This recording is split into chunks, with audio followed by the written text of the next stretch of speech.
The IDF raided the Kamal Adwan hospital based on intelligence that it was being used as a shelter for Hamas terrorists. And guess what? Surprise, surprise. It was. The area surrounding the hospital was booby-trapped, which is kind of weird because it's a civilian structure for civilian people, right?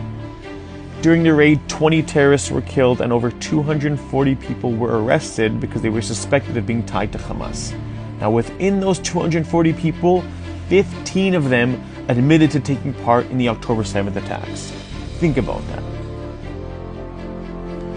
What the media won't tell you is that many of these terrorists disguise themselves as doctors and nurses by putting on scrubs.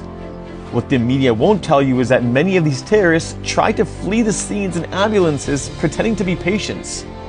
What the media won't tell you is that the IDF found weapons including grenades and pistols and ammunition in the hospital, which is kind of weird.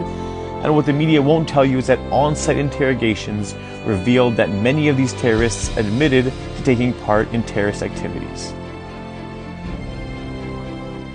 Now, during the operation, 350 patients, staff, and companions were safely evacuated in coordination with the Gaza Coordination and Liaison Administration.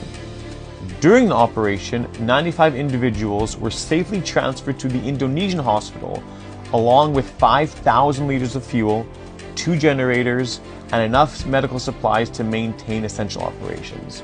Now, besides that, hundreds of civilians were evacuated to safety through designated routes. If you read pro-Palestinian media, you'll realize that this man is being celebrated as a hero. He's being shown as a symbol of resilience, continuing to work at the hospital treating patients even after his son was killed in October. But the question is if you are the hospital's director, why are you allowing terrorists to be at, to work at, to whatever at your hospital? I mean, if you are the hospital's director and you are turning this medical facility into a terror facility, you deserve to be arrested and you deserve to stay in jail. When you're suspected of being a terrorist, many times you're stripped, and that's simply to ensure that under your clothing you're not hiding any other weapons. It's not that hard to understand, and it's protocol in many countries. So yeah, those pictures and videos that you see of the people walking out of the hospital with their hands up, yeah, those are people who are suspected of being tied to Hamas. So no, I don't feel bad for them. But you know who I do feel bad for? I feel bad for the innocent Israelis who on October 7th were beaten, were stripped, were raped, and were forced back to walk into Gaza against their will by Hamas terrorists. That's who I feel bad for. I mean, what is this? It's not even a double standard.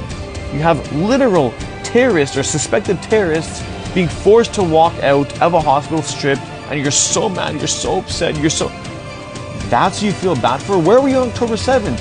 When innocent Israelis were forced to walk back to Gaza against their will and they're still being held there today. Where were you?